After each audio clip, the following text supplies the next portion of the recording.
नमस्कार दोस्तों, welcome to my channel.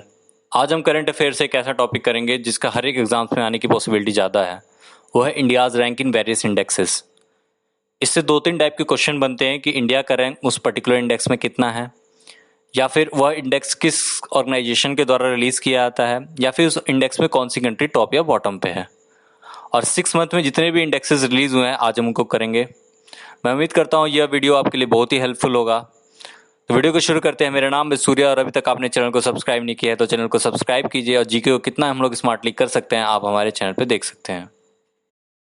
तो दोस्तों पहले इंडेक्स की ओर मूव करते हैं जो कि वर्ल्ड इकोनॉमिक फोरम द्वारा रिलीज किया जाता है। वर्ल्ड इकोनॉमिक फोरम 5 एरिया में इंडेक्सेस रिलीज करता है जिसको आप यहाँ पे देख सकते हैं, जिसमें से पहला है ग्लोबल कम्पिटिटिवनेस इंडेक्स जो अक्टूबर 2019 में रिलीज किया गया था, जिसमें इंडिया की पोजीशन है 68th रैंक, जो कि 10 पायदान गिर चुकी है। पिछले साल 2018 में ये 58th पोजीशन पे थी, ये 2019 में रिलीज़ किया गया है।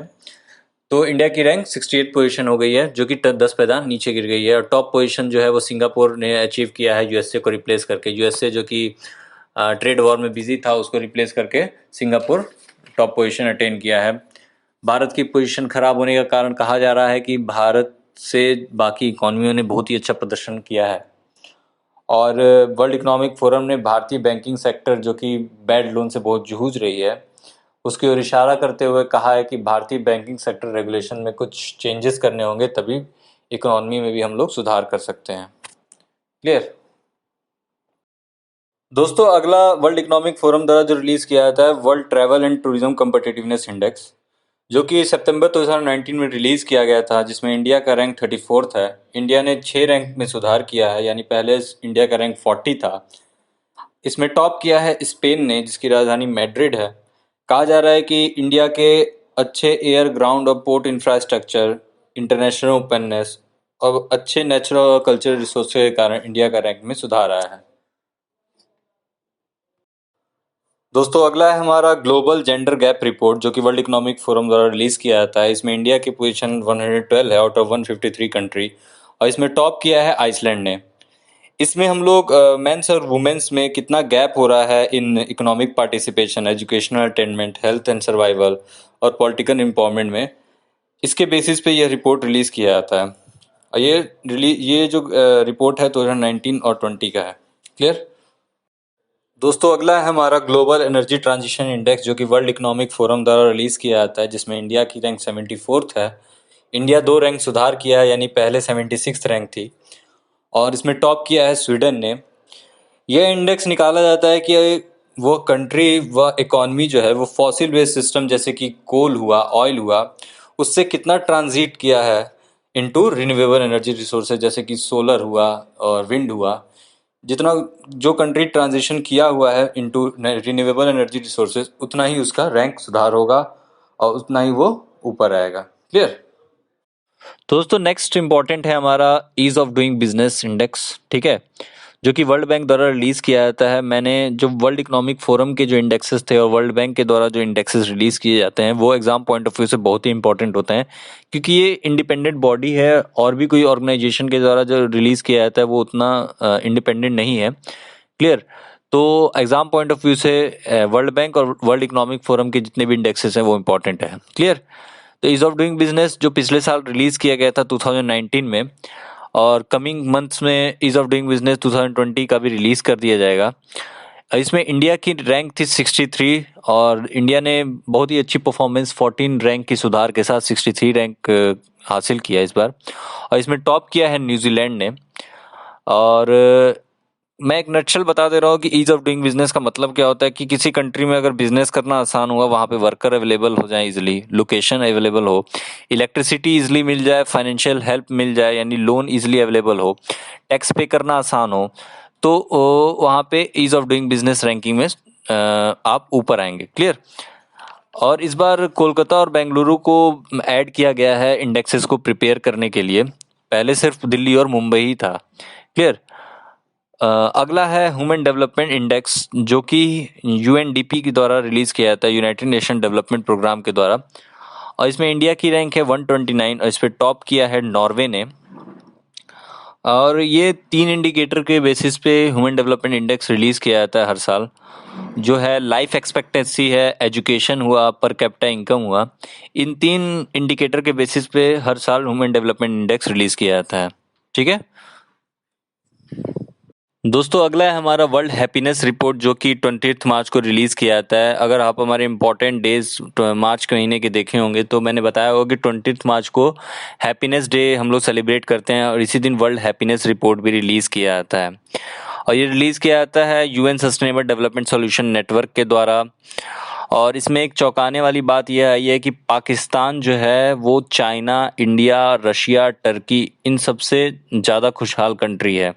उसकी रैंक है 66 और इंडिया की रैंक है 144 और इसमें टॉप किया है फिनलैंड ने। क्लियर। तो इंडिया वाले कौन सा गम छुपा के बैठे हैं पता नहीं, लेकिन इंडिया जो है वो अगर सिटी वाइज देखा जाए तो इंडिया में न्यू दिल्ली 180th पोजीशन पे है और इसमें टॉप किया है फिनलैंड की राजधानी हेलसिंकी ने। क्लियर। ये रिपोर्ट निकालते हैं 2-3 हज़ार लोगों से कुछ क्वेश्चंस के बेसिस पे, जिसमें है जीडीपी पर कैपिटा, वो तो डेटा मिल जाता है। जीडीपी पर कैपिटा के बेसिस पे देखा जाए तो इंडिया जो है वो पाकिस्तान से काफ़ी ऊपर है और चाइना तो बहुत ज़्यादा ऊपर है, लेकिन फिर भी पाकिस्तान के लोग ज़्यादा खुशहाल हैं। और क्वेश्चन है सोशल सपोर्ट कितना है किसी कंट्री में, जेनरोसिटी कितनी है। सोशल सपोर्ट का मतलब कि अगर कोई तकलीफ में है तो लोग सपोर्ट करने वाले हैं कि नहीं। जेनरोसिटी मतलब कि लोग दान पुण्य कितना करते हैं। लाइफ एक्सपेक्टेंसी, किसी फ्रीडम टू मेक चॉइसेस। ठीक है, इन सब के बेसिस पे, इन क्वेश्चन के बेसिस पे 2-3 हज़ार से लोगों से पूछ के ये इंडेक्स हर साल 20 मार्च को रिलीज करते हैं ये। दोस्तों, अगला है हमारा इकोनॉमिक फ्रीडम इंडेक्स जो कि हेरिटेज फाउंडेशन के द्वारा हर साल रिलीज किया जाता है और इस बार मार्च महीने में इसको रिलीज किया गया है। इसमें इंडिया की रैंक है 120 आउट ऑफ 186 कंट्री और इस इंडेक्स में ज़्यादातर हांगकांग टॉप पे रहता है, लेकिन इस बार सिंगापुर टॉप में है। अब कुछ पैरामीटर के बेसिस पे इस इंडेक्स को रिलीज किया जाता है, जिसमें से है property right, financial freedom, labour freedom, trade freedom, investment freedom, business freedom. इन सारे पैरामीटर के बेसिस पे इकोनॉमिक फ्रीडम इंडेक्स रिलीज किया जाता है हर साल। ठीक है, अगला है हमारा सस्टेनेबल डेवलपमेंट गोल इंडेक्स। तो यूएन जनरल असेंबली में 2015 में 17 सस्टेनेबल डेवलपमेंट गोल बनाए थे जो कि 2030 तक कंप्लीट करने का टारगेट रखा था। और अलग अलग कंट्री, जितनी भी कंट्रियां हैं उनमें कंपटीशन भी कराया था ताकि जो जल्दी इस गोल को अचीव करेगा उसको रैंकिंग में ऊपर रखेंगे हम लोग। ठीक है, तो इंडिया की रैंक है इसमें 115 आउट ऑफ 162 कंट्री और ग्रीनलैंड जो कि एक छोटा सा देश है जिसने इस डेवलपमेंट गोल पे टॉप किया हुआ है। ठीक है, विद इन स्टेट भी नीति आयोग ने इस इंडेक्स को रिलीज किया, जिसमें बेस्ट स्टेट रहा केरला, जिसने बहुत जल्दी ही सस्टेनेबल डेवलपमेंट गोल अचीव किया। और बिहार जो है वो सबसे लास्ट स्टेट है सस्टेनेबल डेवलपमेंट गोल इंडेक्स में। क्लियर। ये जो है वो नीति आयोग के द्वारा रिलीज किया गया है। क्लियर।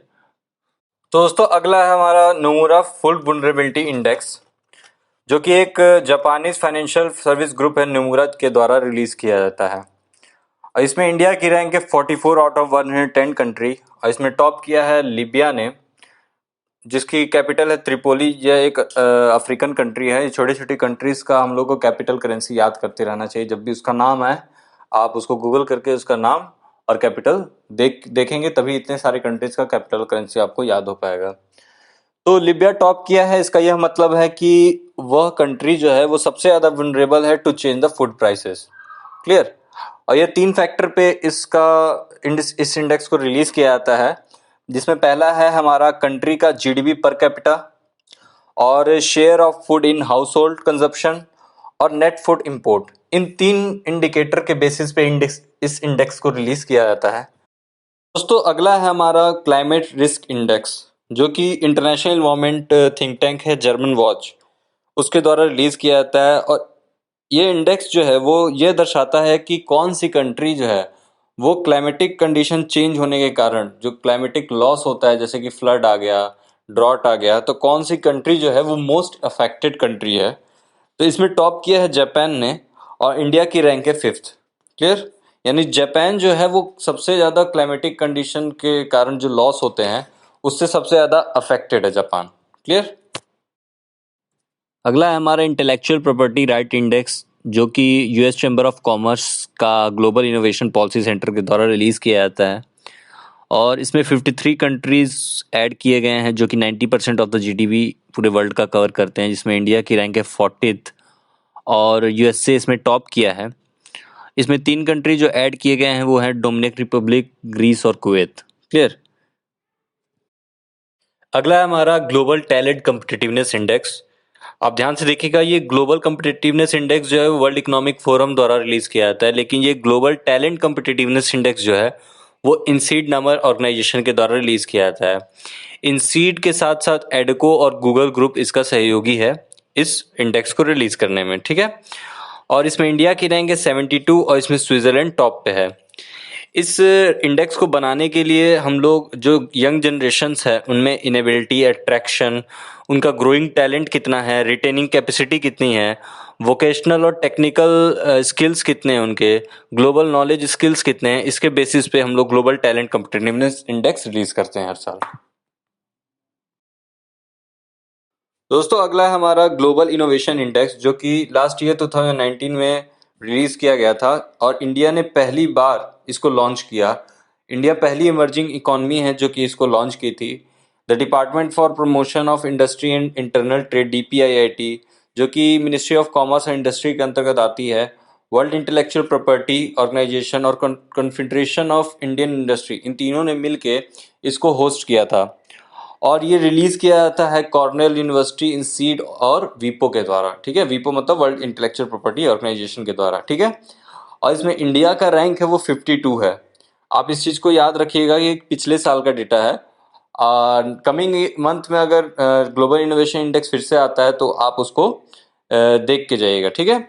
और इसमें टॉप किया था स्विट्जरलैंड ने। ठीक है।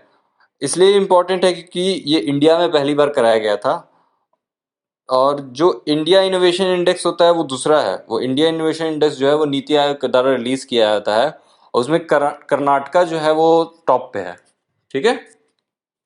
दोस्तों अगला है हमारा सिप्री रिपोर्ट, जो कि अप्रैल 2020 में रिलीज किया गया है और इसमें जो डेटा लिया गया है वो 2019 का लिया गया है। सिप्री मतलब Stockholm International Peace Research Institute, जो कि स्वीडन में है। और इसके मुताबिक इंडिया जो है वो थर्ड लार्जेस्ट मिलिट्री स्पेंडर है after US and China. US जो है वो सबसे ज़्यादा मिलिट्री स्पेंडर है। पूरे वर्ल्ड में 3.6% ज़्यादा मिलिट्री स्पेंड किया गया है और इसी के साथ $2 ट्रिलियन का स्पेंडिंग किया गया है पूरे वर्ल्ड में, अकॉर्डिंग टू सिप्री रिपोर्ट। अगला है हमारा हेनले पासपोर्ट इंडेक्स, जिसमें इंडिया की रैंक है 84 और जापान टॉप किया है। ये रिलीज किया जाता है इंटरनेशनल एयर ट्रांसपोर्ट एसोसिएशन के द्वारा। जापान टॉप किया है, इसका यह मतलब है कि जापान का पासपोर्ट सबसे स्ट्रांग है। जापान लगातार 3 साल से फर्स्ट पोजीशन पे है हेनले पासपोर्ट इंडेक्स में। और यह भी दर्शाता है कि नंबर ऑफ डेस्टिनेशन कोई रिस्पेक्टिव पासपोर्ट होल्डर जो है वो मूव कर सकता है विदाउट प्रियर वीज़ा। क्लियर। दोस्तों अगला है हमारा वर्ल्ड प्रेस फ्रीडम इंडेक्स 2020, जो कि पेरिस की एक ऑर्गेनाइजेशन है, रिपोर्टर विदाउट बॉर्डर, जिसके द्वारा रिलीज किया जाता है। और ये इंडेक्स जो है वो 2019 के आंकड़ों पे निकाला गया है। इंडिया की रैंक जो है 142 है आउट ऑफ 180 कंट्री। इंडिया की रैंक 2 पैदा नीचे गिर गई है, जो कि अच्छे संकेत नहीं है, क्योंकि प्रेस जो है हमारी डेमोक्रेसी का चौथा स्तंभ है। कहा जा रहा है कि इंडिया की रैंक गिरने का कारण है आर्टिकल 370 का एबॉलिश होना कश्मीर में, और कश्मीर में रिपोर्टर्स मीडिया का एक्सेस ना हो पाना। इसमें टॉप किया है स्कैंडिनेवियन कंट्री है एक, नॉर्वे, उसने। दोस्तों अगला है हमारा करप्शन परसेप्शन इंडेक्स 2019, जो कि जर्मनी की एक ऑर्गेनाइजेशन ट्रांसपेरेंसी इंटरनेशनल के द्वारा रिलीज किया जाता है। और यह ये बताता है कि कंट्री को करप्शन के प्रति कितना अवेयर रहना चाहिए, जिसमें इंडिया की रैंक है 80 आउट ऑफ 180 कंट्री। और यह रैंक इंडिया जो है वो चाइना के साथ शेयर कर रहा है, जो कि अच्छे संकेत नहीं है। इंडिया एक डेमोक्रेसी कंट्री है, यहाँ पे पावर एक अथॉरिटी के पास नहीं है, फिर भी यहाँ पे इंडिया जो है वो चाइना के साथ शेयर कर रहा है रैंक। इंडिया में RTI आ चुका है, लोकपाल आ चुका है, फिर भी यहाँ पे करप्शन में उतना सुधार नहीं है। और इसमें टॉप किया है डेनमार्क और न्यूजीलैंड ने। डेनमार्क भी एक स्कैंडिनेवियन कंट्री है। स्कैंडिनेवियन कंट्री वह कंट्री होती है जो कि स्कैंडिनेवियन पेनिनसुला में पड़ता है। स्कैंडिनेवियन पेनिनसुला जो है वो नॉर्दर्न यूरोप का एरिया है। इसमें कंट्री पड़ते हैं हमारे डेनमार्क, फिनलैंड, आइसलैंड, स्वीडन, ये सारे के सारे स्कैंडिनेवियन कंट्री कहलाते हैं। क्लियर दोस्तों, जितने भी ग्लोबल इंडेक्सेस अभी रिसेंट 6 मंथ के अंतराल पे आए हुए हैं मैंने उसको बता दिया। उसमें इंडिया का क्या रैंक है, वो इंडेक्स किस ऑर्गेनाइजेशन के द्वारा रिलीज किया जाता है, कौन सी कंट्री उस पर टॉप पे है, मैंने उसको यहाँ पे बता दिया। मैं उम्मीद करता हूँ कि ये वीडियो आपके लिए बहुत ही हेल्पफुल होगा एग्जाम में। और कमिंग मंथ में और भी जो इंडेक्सेस आएंगे उसके मैं अलग से वीडियो बनाऊंगा एग्जाम से पहले। क्लियर। तो वीडियो पसंद आया है तो चैनल को सब्सक्राइब कीजिए, वीडियो को लाइक कीजिए, इसको शेयर कीजिए। और अगले वीडियो में हम लोग करंट के ऐसे ही और एक टॉपिक के साथ आएंगे जो कि आपके लिए एग्जाम में बहुत ही ज़्यादा हेल्पफुल होगा। तब तक के लिए घर पे रहिए, सुरक्षित रहिए। धन्यवाद।